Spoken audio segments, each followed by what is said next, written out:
Dorothy Stratton, Playboy playmate, actress, a living fantasy for millions of men in 1980. Dorothy Stratton, in many ways, was almost like a fantasy of what the Playboy reader or the Playboy fan would want. She just was a sweet, effervescent angel. When the Canadian beauty was still in high school, Paul Snider, a local pimp and small-time promoter, approached her while she was working at the Dairy Queen in Vancouver. Paul Snider was a predator. You think of him and you think of a wolf. Dorothy Stratton was the kind of beauty that turned heads, but it was more than that.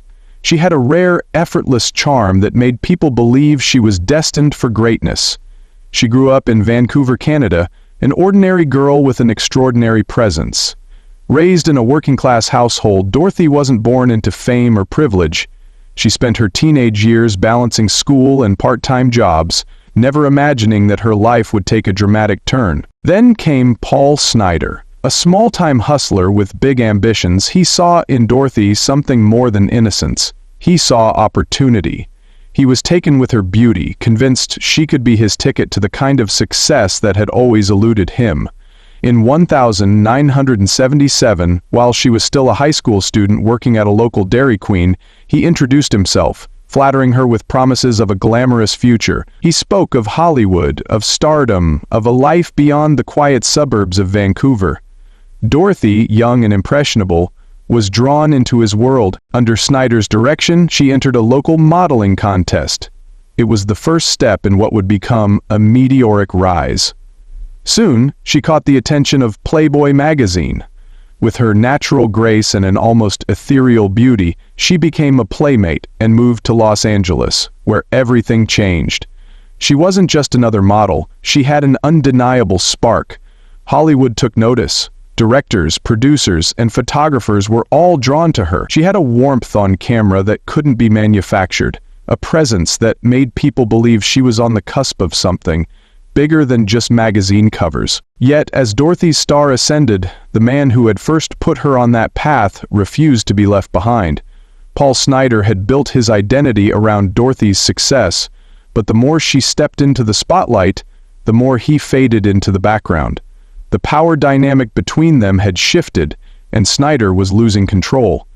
Then, in the summer of 1980, the dream shattered. At just 20 years old, Dorothy Stratton was found brutally murdered in a crime so shocking it left Hollywood reeling. The man responsible? The very one who claimed to love her, the one who had promised her the world. How did a fairy tale rise to fame lead to such a gruesome and senseless tragedy? Vancouver, Canada.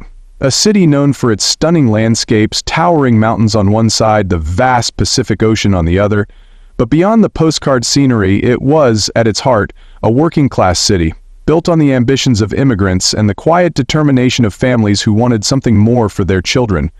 In one of its quieter neighborhoods, a young girl named Dorothy Ruth Stratton spent her childhood never imagining that one day the world would know her name. Dorothy was born on February 28, 1960, to Dutch immigrants Nellie and Simon Stratton.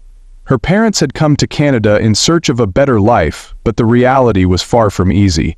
When Dorothy was young, her father left the family, forcing her mother to take on multiple jobs just to keep food on the table. Dorothy, the eldest of 3 children, took on responsibilities beyond her years, helping her mother, looking after her younger siblings, and growing up in a world where luxury was an abstract concept.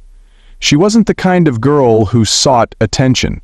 She was shy, reserved, and incredibly kind-hearted. Her world was small, her routine predictable. She attended high school at Centennial Secondary in Coquitlam, where she was known more for her quiet intelligence than for her beauty. But those who looked closely could see it. She had an elegance that wasn't taught, an almost timeless grace. She didn't wear expensive clothes or act like someone who knew the effect she had on people, but people noticed her. At 16, Dorothy took a job at a local Dairy Queen to help support her family. She stood behind the counter taking orders and handing out ice cream cones, unaware that a single encounter in that small shop would change everything. That was where she met Paul Snider. Snider was different from anyone Dorothy had ever known. He was confident, smooth-talking, always looking for an opportunity. At 26 years old, he was nearly a decade older than her, a flashy presence in the modest Vancouver suburbs. He drove expensive cars, wore jewelry that caught the light, and carried himself like a man who had already made it, though in reality he was still chasing success. He called himself a promoter, but his career was a patchwork of hustles, organizing car shows, coordinating nightclub events, and always looking for the next big thing. When he met Dorothy, he saw more than just a pretty girl. He saw a gold mine. Snyder's approach was calculated, lavishing her with attention, promising her a future that seemed almost impossible from where she stood. He told her she could be a star, that she had something special, that he could help her get there. At first, Dorothy was hesitant. She wasn't someone who dreamed of fame, but Snyder had a way of making the impossible sound inevitable. Under his encouragement, she agreed to take part in a local modeling contest. It was a small step, but it was enough to put her in the right circles. Word of her beauty traveled fast, and it wasn't long before Snyder had a bigger plan. He sent photos of Dorothy to Playboy magazine. Playboy was more than just a magazine, it was an empire. And at the head of that empire was Hugh Hefner, a man who had built his entire brand on discovering fresh-faced women and turning them into cultural icons. When Hefner saw Dorothy's photos, he knew immediately she wasn't just another model. She had an effortless charm, the kind of beauty that made people stop and stare. She was invited to Los Angeles, and in August 1978, she left Vancouver behind. For Dorothy, Los Angeles was overwhelming. She had grown up in a world where success meant stability, where life was simple and predictable. Now she was surrounded by towering mansions, glittering parties, and a level of attention she had never experienced before. She moved into the Playboy mansion, where she quickly became one of Hefner's favorites. He believed she could be more than just a playmate. He saw a potential in her, and that meant opportunities beyond magazine covers. As Dorothy's career gained momentum, Snyder struggled to keep up. He had built his identity around being the man who discovered her. But now he was just a shadow in the background. Hollywood was a world he didn't belong in, a world where power meant everything, and he had none. Dorothy was meeting influential people, forming connections that had nothing to do with him. Among them was Peter Bogdanovich, an acclaimed director who saw something deeper in her, a talent that had yet to be fully realized. By 1980, Dorothy was on the verge of something bigger. She had landed acting roles, working alongside established names. She was no longer just a playmate, she was an actress, a rising star. But as she moved forward, she started to see Paul Snyder for who he really was. August 14, 1980, the day that would bring everything to a tragic end. Dorothy Stratton, the girl who had once served ice cream in a quiet Vancouver suburb, was found murdered in a West Los Angeles apartment. She was just 20 years old. The man responsible? The same man who had promised her a future. It was a crime fueled by obsession, control, and the unwillingness to let go, a stark reminder that in an industry built on beauty and fame, there was an underside few ever spoke about, where power could turn deadly, and where love, when mixed with control, could become the most dangerous force of all. Dorothy Ruth Stratton was never the kind of girl who sought out the spotlight. She was quiet, reserved, and often underestimated. Born in 1960 in Vancouver, Canada, her childhood was shaped by the struggles of her immigrant family. Her mother, Nellie, worked tirelessly to support Dorothy and her younger siblings after their father abandoned them. Money was tight, and luxuries were rare. Dorothy understood early on that life was about hard work, about making the best of what little you had. She wasn't the loudest or most outgoing in school, but there was something about her, something people noticed even if she didn't see it in herself. Her beauty wasn't just striking, it was effortless. Tall, with delicate features and an almost dreamlike quality, she turned heads wherever she went. But she never used it to her advantage. She focused on school, on work, on being the responsible daughter her mother needed her to be. At 16, Dorothy took a job at the local Dairy Queen. It wasn't glamorous, but it helped put money in her family's pockets. She stood behind the counter serving ice cream and smiling politely at customers, never thinking that a single encounter in that small shop would set her on a path she never could have imagined. That encounter came in the form of Paul Snider. Paul Snider was everything Dorothy wasn't. He was flashy, outgoing, and desperate for recognition. He had grown up in Vancouver as well, but his life had taken a very different course. He didn't come from wealth, but he wanted it. Badly. More than that, he wanted power, influence, the ability to walk into a room and command attention. But wanting success and achieving it were two different things. Paul tried everything: car shows, nightclub promotions, modeling contests. He threw himself into any venture that might elevate his status, but nothing quite worked the way he wanted. His ideas were often grand, his execution sloppy. He wanted to be known, to be admired, but all too often he found himself on the outside looking in, and then he saw Dorothy. Paul spotted Dorothy working at Dairy Queen one day and was immediately captivated. But this wasn't just attraction, this was calculation. He had spent years searching for the next big thing, and now, standing in front of him, was a girl with the kind of beauty that could open doors. He charmed her, flattered her, made her believe he could offer her something more than the quiet life she had always known. He spoke of Hollywood, of magazines, of fame. Dorothy, young and trusting, listened. She wasn't someone who dreamed of stardom, but Paul had a way of making the impossible sound inevitable. Under his guidance, Dorothy entered a local modeling contest. It was a small step, but it led to something much bigger. Paul took photos of her, carefully posed, professionally lit, and sent them to Playboy.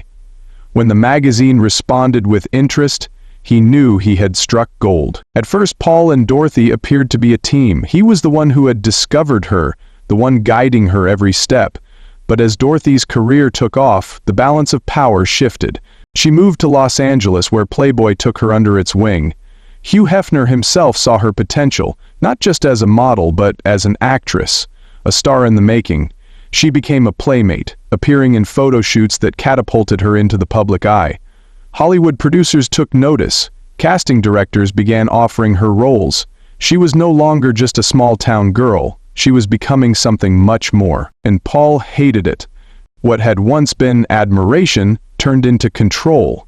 He dictated who she could talk to, monitored her career, and inserted himself into every aspect of her success. But in Los Angeles, Dorothy was surrounded by people who saw her for who she truly was: kind, talented, intelligent.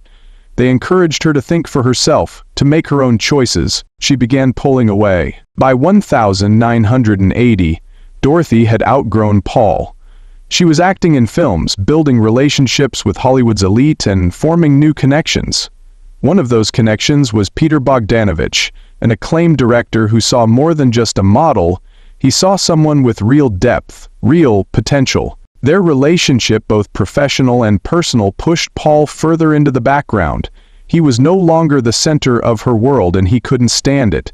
His influence was fading, his career was going nowhere, and the one thing he had built his identity around, Dorothy, was slipping away. Desperation set in. Paul's finances were in shambles. Without Dorothy, he had nothing. He spent his nights brooding, obsessing over how she had left him behind. He watched her grow, succeed, move forward, while he remained stuck in place, and in the weeks leading up to August 14, 1980, his thoughts turned dark. He bought a shotgun. Dorothy, meanwhile, was doing everything she could to distance herself. She had outgrown the relationship, seen the toxicity for what it was. She had even begun making arrangements to move on completely. But Paul wasn't ready to let go. He convinced her to meet him one last time, to talk, to find closure. Dorothy agreed. It would be the last decision she ever made. August 14, 1980. The day began like any other in Los Angeles. A city alive with the hum of traffic, the distant chatter of people chasing their next opportunity. But inside a small, cluttered apartment on 10881 West Clarkson Road, something far removed from the glamour of Hollywood was about to unfold. Dorothy Stratton had spent the past few months trying to untangle herself from Paul Snider. Her career was reaching new heights, her future looked limitless, and she was ready to step fully into the life she had built for herself. Paul, however, refused to accept that he was no longer part of it. That afternoon, Dorothy drove to his apartment for what was supposed to be a final conversation. She had been avoiding him, reluctant to meet face to face, but Paul insisted. There were things to discuss, financial matters, loose ends. Maybe, she thought, if she gave him this one meeting, he would finally let go. She walked up the narrow stairwell to the second-floor unit, hesitated for a moment, then knocked. Paul answered the door. Inside, the apartment was dimly lit, the air heavy. Dorothy had been here before, but this time, something felt different. Paul had spent the past few days in a downward spiral. Friends had noticed his erratic behavior, the desperation in his voice when he spoke about Dorothy. He was losing control, and he knew it. Dorothy sat down, trying to keep the conversation civil. She explained that things were over between them, that she wanted to move on, that she hoped they could part on good terms. But Paul wasn't listening. The words barely registered. All he could hear was the finality in her voice, the confirmation that he had been discarded. His frustration turned to rage. The argument escalated quickly, voices rose. Dorothy, caught off guard, tried to reason with him. She had always been gentle, unwilling to provoke conflict, but Paul was no longer thinking rationally. The reality of what was happening, of what he was losing, had set in. Then the violence began. Paul lunged at Dorothy, his hands grasping at her in a fit of uncontrollable fury. There was a struggle, one final desperate attempt on her part to break free, but she was no match for his strength, and within moments he overpowered her. What happened next was brutal. Paul forced her into the bedroom, where he had already prepared for what he knew would come. He retrieved the shotgun he had purchased weeks earlier. As Dorothy pleaded, he raised the weapon, aimed, and pulled the trigger. The blast was deafening. Dorothy Stratton was dead, but Paul wasn't finished. For hours he remained inside that apartment, alone with her body. He paced, stared, lost in his own twisted thoughts. His emotions cycled between rage, guilt, and despair. This was never how it was supposed to end, at least not for him. Finally, he turned the shotgun on himself. The second blast echoed through the apartment. The crime was complete. The hours passed in silence. Outside, the world continued as if nothing had happened. People walked by on the street, unaware of the horror contained within the walls of that small apartment. It wasn't until later that night that the bodies were discovered. Concerned friends, including Dorothy's new manager, had been trying to reach her all day. When she failed to respond, they grew anxious. They arrived at the apartment and knocked. No answer.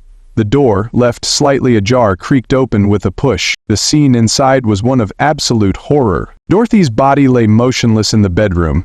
Paul's lifeless form was nearby. Blood covered the walls, the floor, the bed. The smell of gunpowder still lingered in the air. The remains of what had once been a young woman filled with promise, and a man consumed by his own failures. A phone call was made. The 911 operator answered, their voice steady, professional. The caller, however, could barely speak. Their words came in gasps, broken by shock and disbelief. The weight of what they had just seen, the brutality of it, made it nearly impossible to describe. Police arrived within minutes. Officers moved carefully through the crime scene, taking in the chilling details. The shotgun lay where it had fallen from Paul's hands. The evidence of struggle, of final moments filled with fear, was impossible to ignore. News of Dorothy Stratton's murder spread quickly. The shock rippled through Hollywood, through the Playboy community, through anyone who had ever known her. She had been on the brink of something extraordinary, a future cut short, a talent stolen away. Dorothy Stratton was only 20 years old. The apartment on West Clarkson Road sat in eerie silence as the sun began to set over Los Angeles. Inside, the air was still, thick with the smell of gunpowder and death.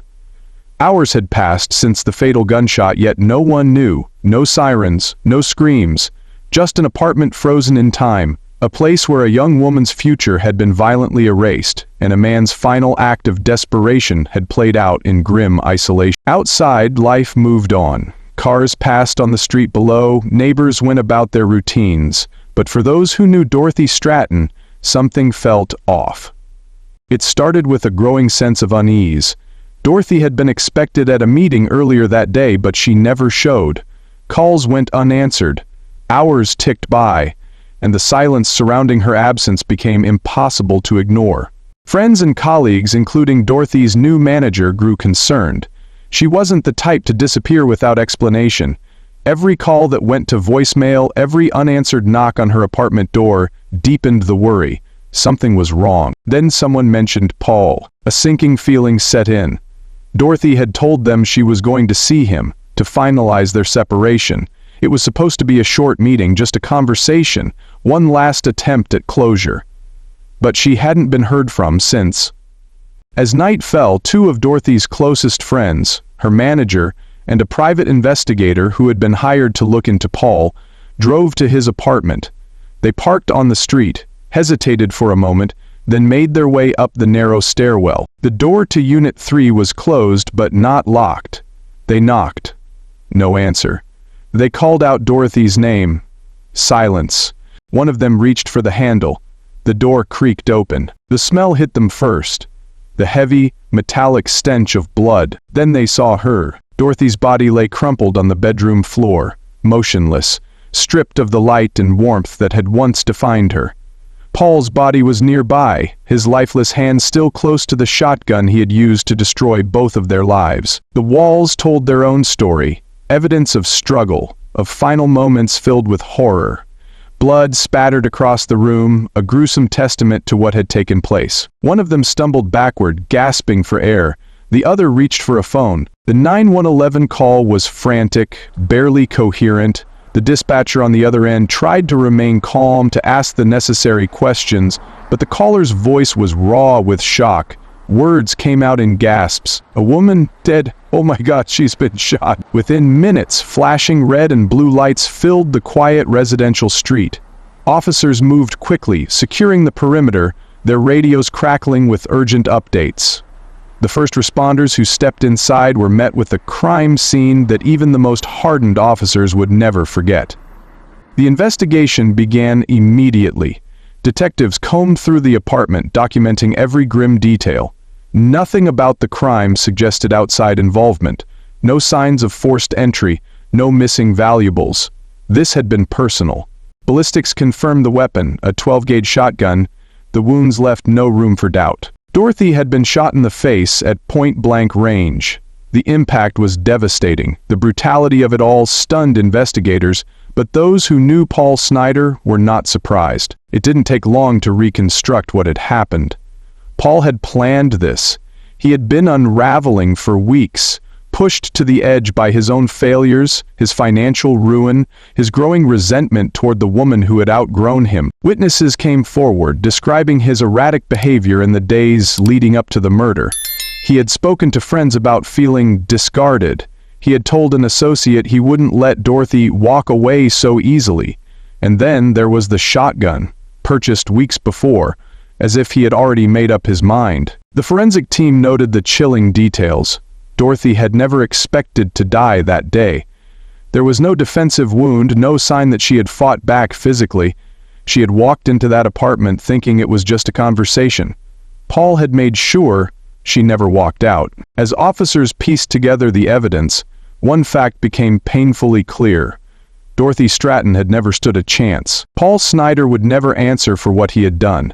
There would be no trial, no moment of reckoning in a courtroom.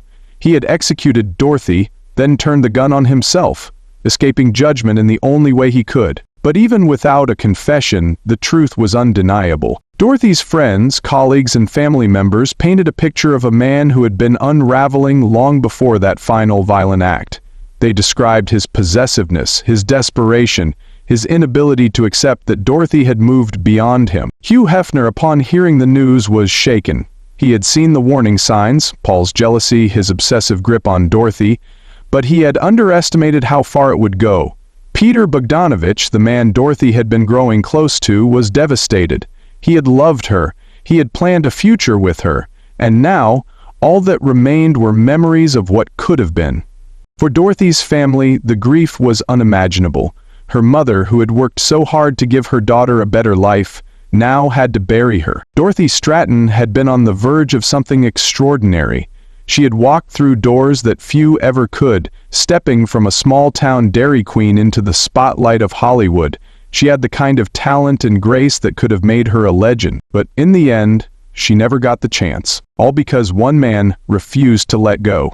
There was no trial, no defendant in an orange jumpsuit, no judge pounding a gavel, no attorneys delivering impassioned arguments to a jury.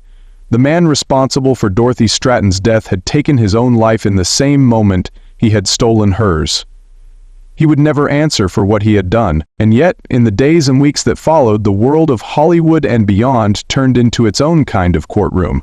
The murder of Dorothy Stratton ignited a firestorm of questions about power, about control, about the way the industry treated young women with promise. The crime had been devastatingly simple. A man who refused to let go, a woman trying to escape, an act of ultimate possession. But it was more than that. This wasn't just a crime of passion, it was a crime of entitlement. There were no legal proceedings, but the public trial played out in newspaper headlines and television reports. The media dissected every detail, every misstep, every moment when someone could have stepped in, but didn't. Dorothy Stratton had been on the brink of stardom, poised to break free from the world that had defined her, but instead of discussing her career, reporters discussed the crime scene photos, the shotgun blast, the sheer brutality of her final moments. Hollywood reacted with horror. This was a world that sold the fantasy of fame, but Dorothy's story had exposed its harsh reality.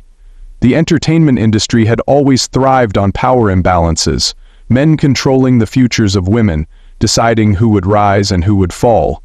Now, that power imbalance had played out in the most violent way possible. Hugh Hefner, the man who had helped launch Dorothy's career, made public statements about the tragedy.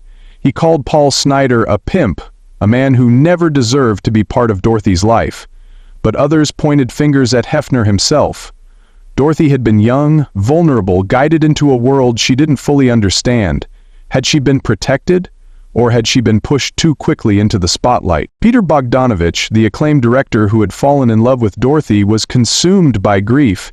He had seen her as more than just a model. He had seen her as an actress, an artist, a woman with a future beyond the pages of a magazine. He had wanted to help her escape. Now, she was gone. Dorothy's mother, devastated, withdrew from the media storm. She had watched her daughter rise from a quiet life in Vancouver to the glamour of Los Angeles, only to lose her in the most violent way imaginable. There was no comfort in justice, because there was none to be had. As journalists and those closest to Dorothy pieced together what had happened, the warning signs became clear. Paul Snider had been unraveling long before that August afternoon. Friends described his paranoia, his growing desperation. He had become obsessed with the idea that Dorothy was slipping away from him, that he was being replaced. He had called friends in fits of rage, telling them he wouldn't let her humiliate him. He had asked how much pain a shotgun blast would cause. The industry, in retrospect, had seen glimpses of what was coming. People had noticed Paul's possessiveness, his suffocating grip on Dorothy's life. But no one had intervened. They had dismissed it, written it off as jealousy, as the behavior of a man who simply couldn't accept losing his place in her world. And then there was the most chilling revelation of all. Paul had planned this. The shotgun hadn't been an impulsive purchase. He had thought about this moment for weeks. This wasn't an act of passion, it was an act of control. The final, violent assertion that if he couldn't have Dorothy Stratton, no one could. There was no sentencing, no punishment. Paul Snider was gone, having escaped judgment in the only way he could.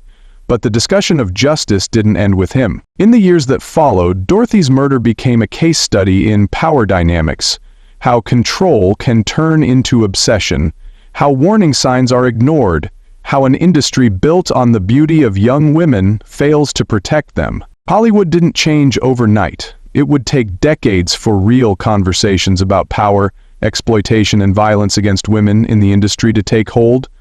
But Dorothy's story never faded. It became a cautionary tale, a reminder that fame, in all its glittering appeal, could also be a trap. For Dorothy Stratton, justice never came, but her story remained, and for many, That was the only kind of reckoning they would ever get. The aftermath of Dorothy Stratton's murder was immediate and far-reaching. Her life had been filled with promise, her name destined to be remembered. But instead of recognition for her talent, her legacy became a cautionary tale, one of control, obsession, and a system that failed to protect her. In Vancouver, where Dorothy had spent her childhood, the news sent shockwaves through the community. She had been their success story, the quiet, hard-working girl who had risen to fame, a source of pride for the people who had known her. Now, she was gone, and the circumstances of her death were too horrifying to comprehend. For her mother, Nellie Stratten, the loss was beyond words. Dorothy had been her eldest, the child she had worked so hard to support, the daughter who had dreamed of a better life for all of them. She had watched Dorothy leave home, first for Los Angeles, then for the heights of the entertainment industry.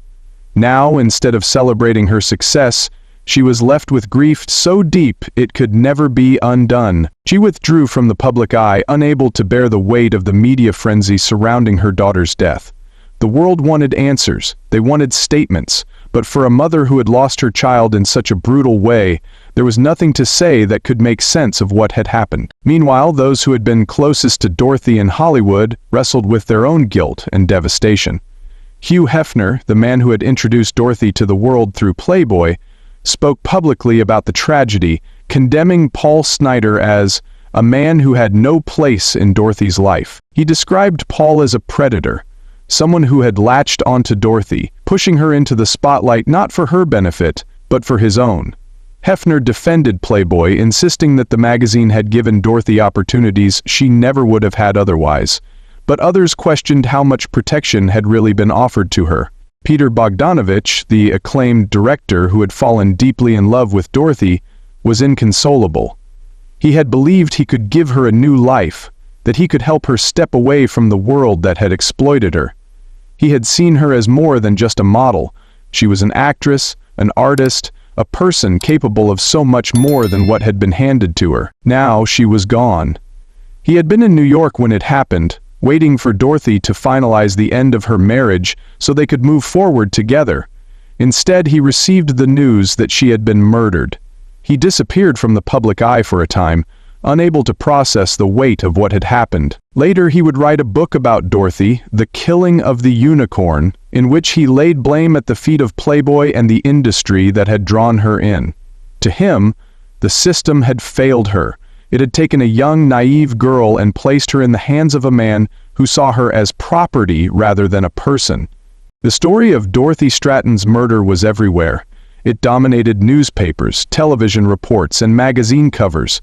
Her face, once the symbol of a promising Hollywood career, was now frozen in time, tied forever to the tragedy of her final moments. The media dissected every detail: Paul Snider's obsession, the warning signs, the gruesome nature of the crime scene.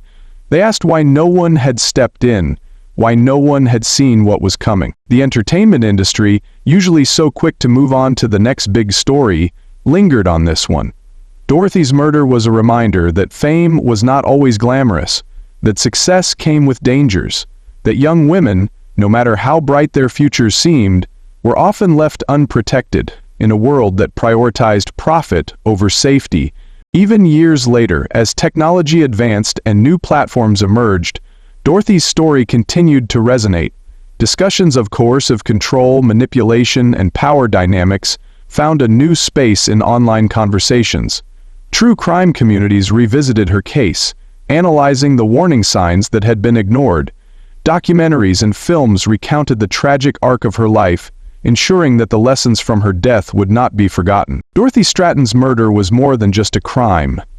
It was a failure of those around her to recognize the danger she was in, a failure of an industry that had taken a young, impressionable woman and placed her in an environment where she was vulnerable to exploitation. Her story was not unique. She was one of many young women who had entered the world of entertainment with dreams of success, only to find themselves trapped in a system that gave men the power to shape their futures and too often to control their lives. Over the years, Dorothy's name became a symbol, a reminder of why stronger protections were needed for young women in Hollywood, A warning about the dangers of unchecked control in relationships.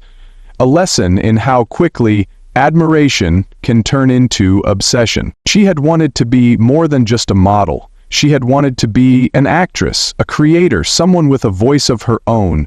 But in the end, her story became a lesson for others rather than the success story she had dreamed of. Dorothy Stratton's life was brief, but her impact was lasting, and for those who remembered her, who saw the promise in her smile and the tragedy in her fate, the question remained: how many more would have to suffer before the world learned to protect them? Dorothy Stratton's story did not end in the summer of 1980. The details of her death were horrific, but to remember only that is to ignore the most important part of who she was. She was not defined by the violence she suffered. She was more than a victim. She was a daughter, a friend, a woman full of promise, and a name that should have been remembered for her achievements, not for how her life was taken from her. But in the years since her murder, her story has stood as a warning, a painful reminder of the dangers that exist when control and obsession are allowed to fester, unchecked. If there is anything to take away from Dorothy's story, it is this: the warning signs were there, the possessiveness, the manipulation, the growing desperation of a man who refused to let go. Recognizing these patterns is crucial, because what happened to Dorothy did not happen in isolation. This was not just one tragic incident. It was the result of a system that often overlooks the dangers of abusive relationships, especially when the person in control masks their intentions with charm, persuasion, and promises of success. Dorothy's story is a painful example of why control should never be mistaken for love, why obsession should never be confused with devotion, and why no one should feel trapped in a relationship that dictates their every move. Her murder also cast a spotlight on the entertainment industry, an industry that too often preys on the young and the vulnerable. Dorothy was just 20 years old when she was killed. She had barely begun to live, and yet she had already spent years in a world where others dictated her worth.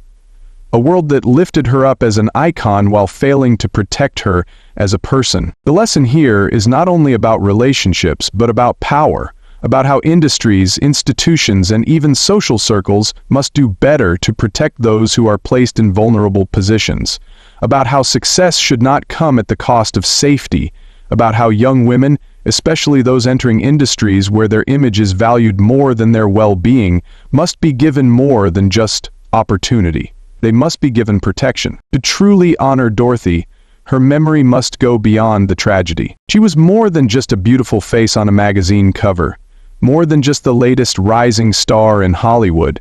Those who knew her described her as warm, intelligent, and full of life. She was a young woman who worked hard, who loved her family, who laughed with friends, who wanted to grow beyond what others expected of her. She was stepping into a new version of herself, one that was independent, ambitious, and free. She wanted to tell her own stories, to take control of her career, to become more than what others had decided she should be. That is the version of Dorothy that should be remembered. Not just the tragedy, not just the crime, but the person, the kindness in her heart, the dreams she carried, the life she was meant to have. Stories like Dorothy's are not just meant to be told, they are meant to spark change. For anyone watching who feels trapped in a relationship that controls them, there is help. There are resources, organizations, and people who will listen. No one should feel powerless. No one should be made to believe they belong to someone else. Domestic violence and coercive control are real dangers, and they do not always begin with violence. They begin with small restrictions, with jealousy disguised as love, with control that tightens gradually until there is no freedom left at all. If you or someone you know is in danger, reach out. There are crisis helplines, there are shelters, there are ways to break free before the situation escalates. No one should have to feel alone. No one should have to become another tragic name in history. Dorothy Stratton's legacy is not just in what she accomplished, but in what her story continues to teach us. She was here, she lived, she loved, she dreamed, and though her life was cut short, her name still carries meaning. A reminder that the world must do better. A reminder that no dream should end in violence. A reminder that control is never love, and that every person deserves the chance to carve their own path, without fear. Her story is not just about the past, it is about the future. It is about awareness. It is about the choices we make, the protections we put in place, and the ways we ensure that no one else suffers the same fate. Dorothy should have had more time, more roles to play, more memories to make, more years to live. Her story does not have to be repeated. Her legacy does not have to be one of sorrow. It can be one of change.